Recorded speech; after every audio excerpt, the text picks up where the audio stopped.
During my Capstone 2 group project at Arizona State University, my group decided to evaluate how public school models and schools under the Department of Defense Education Activity Model affect active duty military children. Our group consisted of various experiences in the military. Our makeup: spouses planning to have children, spouses with school-aged children, and veterans. We each brought our first-hand experiences with the school system to the table, as parents, educators, and students. The time frame in which our project was due only allowed us to do a cursory evaluation of the systems in place, but we were surprised at the gaps for many school-aged military children. There are approximately 1.3 million active duty service members across all branches: Army, Navy, Air Force, and Marines. This number does not include Coast Guard, Reserves, or National Guard. Currently, there are multiple difficulties faced by military children and their families. One key drawback has been found in the school systems of active duty military children. Children of service members can get lost in the cracks of a transitional school environment model.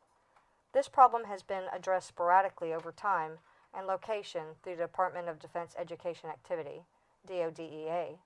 But today is the day we address this problem in a more focused manner and head-on. When one thinks of the military, one usually pictures a soldier, a Marine, maybe a fighter jet, perhaps a naval ship. According to Berg, there are more than 250,000 military members who have children that are school-aged. These children are currently enduring hardships and many psychological challenges due to the frequent moves they face every few years. These moves not only affect the emotional side of the children, but we are also seeing influences on curriculum consistency, test scores, and supportive resources. The future. Children are our future. They are our future thinkers, leaders, teachers, innovators. They are our future employees, managers, and CEOs. They are our future lawmakers, diplomats, and visionaries. So every step counts. For this reason, we must make a focused effort to invest in and enhance educational experiences from their first step into a classroom into their last step off the graduation stage. There is one group of children that have been shown to struggle in their academic journey more so than similar cohorts, based mostly on the one important piece of their socioeconomic makeup: the military child. Military children struggle to keep up with their civilian peers, and our nation must help close this gap created by their parents' military service. Swearing an oath. When an active duty service member takes an oath, there's a silent oath taken by the spouse and their children. They are an active duty service member support system. They are the ones that hold down the fort while the member is deployed, or they may be the ones left behind to pack and coordinate moves. They have to pull up stakes that set them back down in a timely manner, all while trying to adjust to a new location as if nothing has changed. They are not putting their lives on the line, but they are making a commitment to changing jobs, schools, friends, and support systems every several years.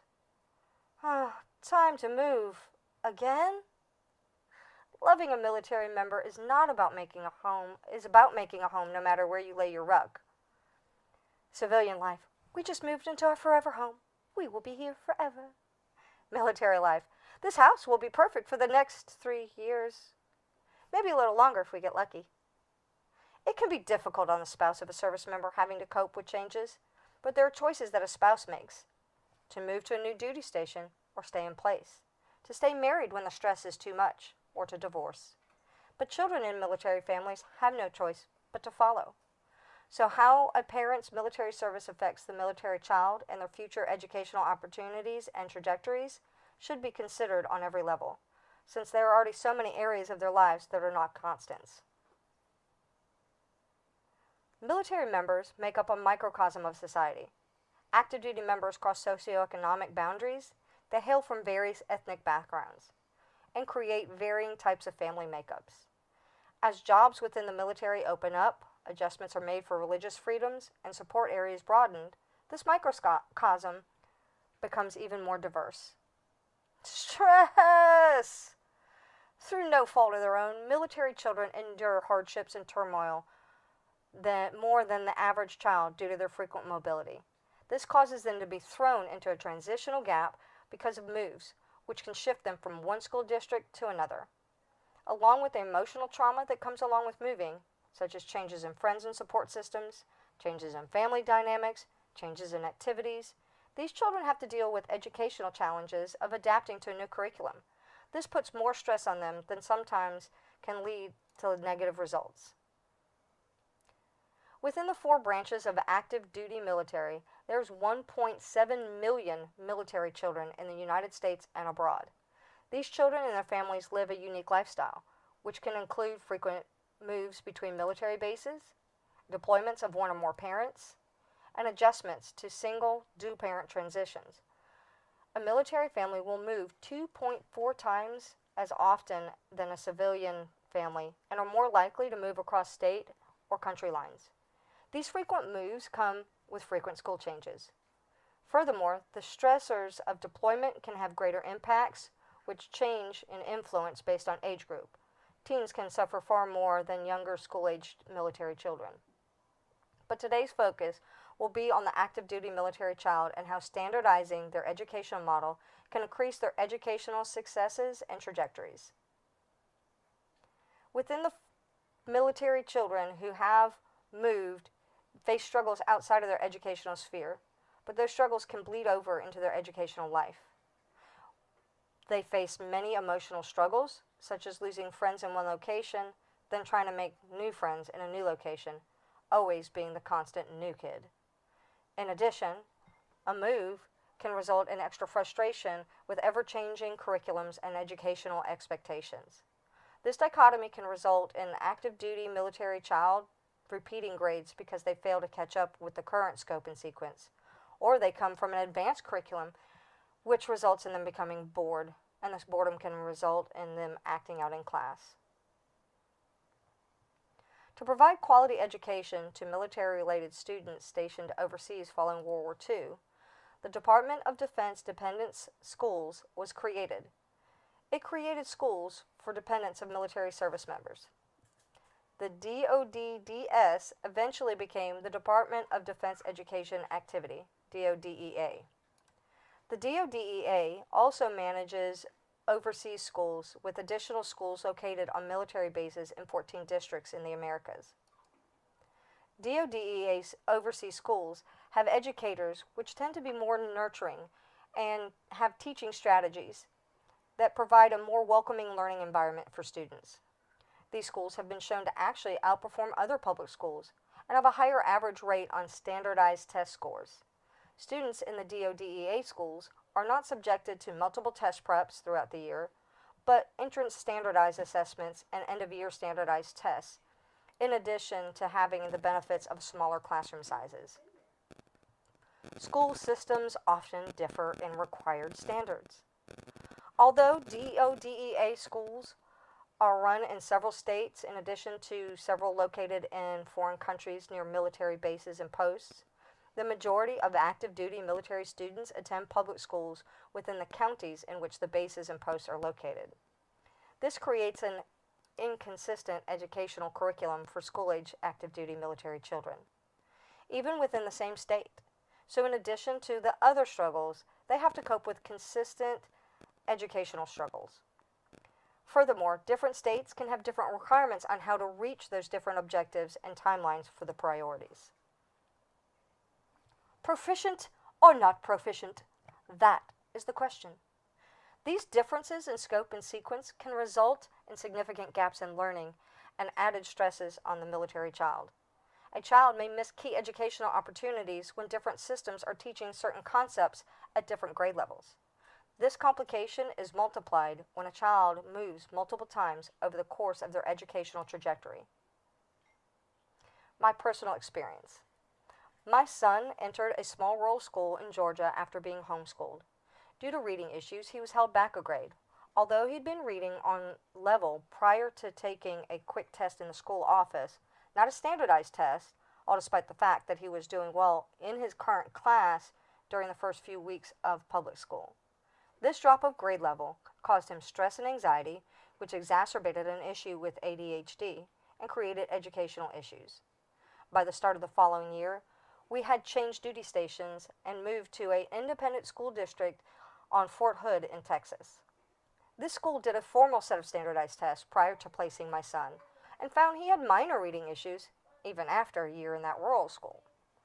This school, which had experience with military families, kept my son in his grade level but slated him to have a reading tutor. Within 6 months, he completed all the coursework for the year in his reading class and was doing well with his ADHD. His reading teacher felt it was because he was being challenged, and we felt it also had to do with his compassion from his teachers and administration. 2 years later, we moved back to the same rural area, but we chose a neighboring county. This time, my son was kept from recess to work on math, which he'd been doing fine in the school in Texas. But this new school in Georgia was now on Common Core, focusing on different scope and sequences that had previously been seen in his other two schools. His anxiety and stress and ADHD were getting out of control at home and in school. He used to love school, did his homework enthusiastically, but now he was coming home in tears. This was compounded by the fact that the teacher was treating him like a discipline problem and not a student with ADHD, even though there was an education plan in place. Changes in scope and sequence, changes in testing assessments, and changes in how each school dealt with ADHD had profound and long-lasting effects on my son's education. Areas with larger military presence may have teachers, counselors, or administrators within the school that understand the difficulties faced by military children.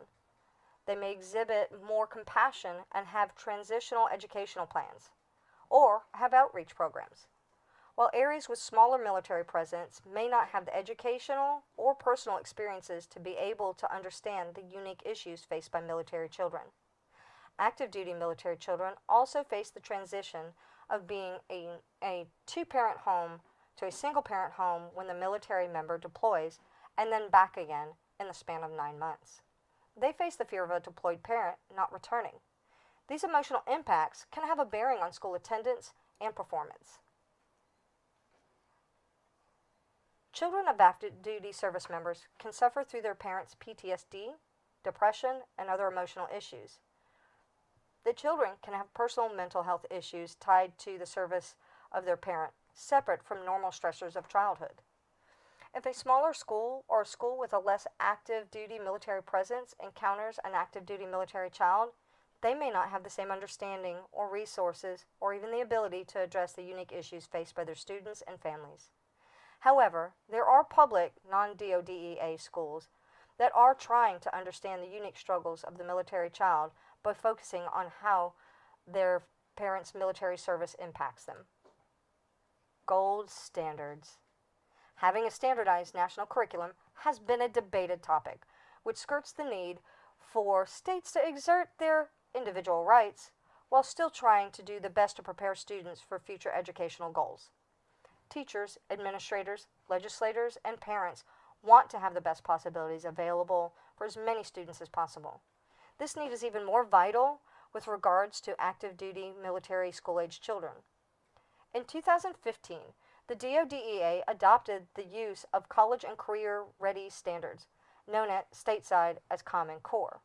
This decision means that students overseas are working on the same topics as those who are stateside, ensuring that there are little to no gaps in learning when the student moves. Having the DOA already beginning the process of making sure all their schools are teaching the same curriculum and using the same standards. The college and career readiness standards serve as a common guideline for curriculum development for all ages and grades K through 12. It would further benefit the children of our servicemen and women if all schools located on military bases were under the DODEA umbrella, rather than being controlled by local educational agencies or LEAs. Converting LEA schools to DODEA-controlled schools would result in consistent graduation credits for high school students applying for college. Gaps in the system. Unfortunately, only 26% of state schools are on military installations are under the supervision of the DODEA.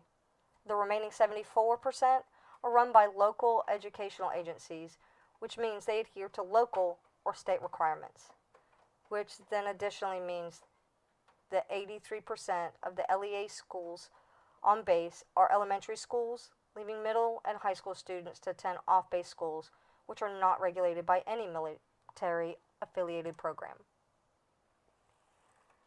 Areas where DODEA schools have been implemented for active duty military children have shown to have higher than average scores in multiple ethnic groups compared to civilian counterparts. This image shows the 2016 SAT data, which was released by the DODEA, proving that students varying through many different ethnicities scored higher within the DODEA schools versus their counterparts in the nation. Additionally, DODEA schools are sometimes freer to implement innovative ideas to help students attain higher achievements by being able to focus on individual learning styles and changes without having to segregate a student into special classes. They may need to just be addressed with simple things as wiggle chairs, chairs meant to help students that have fidgeting issues. Couldn't we all use a wiggle chair right about now? Sometimes these types of innovations can move from LEA-focused students into the DODEA schools, while the innovations can move in the opposite direction as well. Sometimes funding can play a bigger role in the implementation of these innovations, which would be worth further investigation. The DODEA has set a standard that is geared for the success of the military child and should be implemented for all military children, without the disconnects between standards when a child moves from a DODEA school to a local or private school located on or near a military base or post. Additionally, support could be given in the local LEA school through representatives designated to help military families meet emotional and educational needs. Solutions. Isn't that what we're here for? There are many other possible solutions to address current gaps in the students' needs that may not be currently attending school on a military base. An all-inclusive program that would serve all military children from preschool through their college years could be an ideal solution. Such a program could be available to active duty, reserve, and National Guard families, since being activated can occur at any point during a service member's career. This program could cover the college and career readiness standards being followed currently through the DODEA and provide supplemental curriculum for use at home to ensure that a student doesn't fall behind his or her peers. Online support could also be available through DODEA for around-the-clock assistance and tutoring. This program could work directly with existing schools to ensure success of all active duty military students and to help ease transitions. Many public schools, from elementary to graduate school, go Sun Devils, have online options. These online support or options could be integrated with existing institutions and educational infrastructures to ensure consistency. Should I stay or should I go now? The main question asked when changing to a new mode, will this work? It's perfectly normal to have both supporters and opponents, regardless of the quality of an idea presented. You can go through every recommendation with a fine-tooth comb, and some people just won't be pleased or will find a flaw in the suggested recommendations. It's good to have questions because it helps make sure that all avenues are addressed as best as they can be.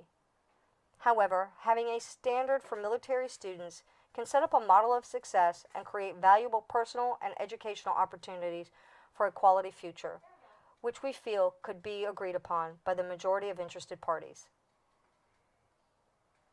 When trying to implement innovative programs, timing is very important. There are several factors that must be considered. How much time will it take to have the programs fully implemented?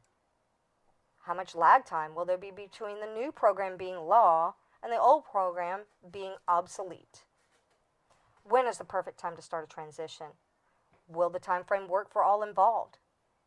However it's decided, implementation of the DODEA umbrella program of standards should be implemented as soon as possible. This will ensure the greatest success of the current and future active duty military children. Every student should hold value as the future of our nation. Military children carry extra burdens that should be addressed by ensuring consistency in curriculum, provide quality education, and additional resources to improve or at least mitigate the negative impacts of living in a military family. We owe it to military families to help them fight for consistent quality education for their children. Their children cope with so many issues, and the standardization of the educational system can help relieve one major stressor. The future success can open up great opportunities for our global society and create a better future.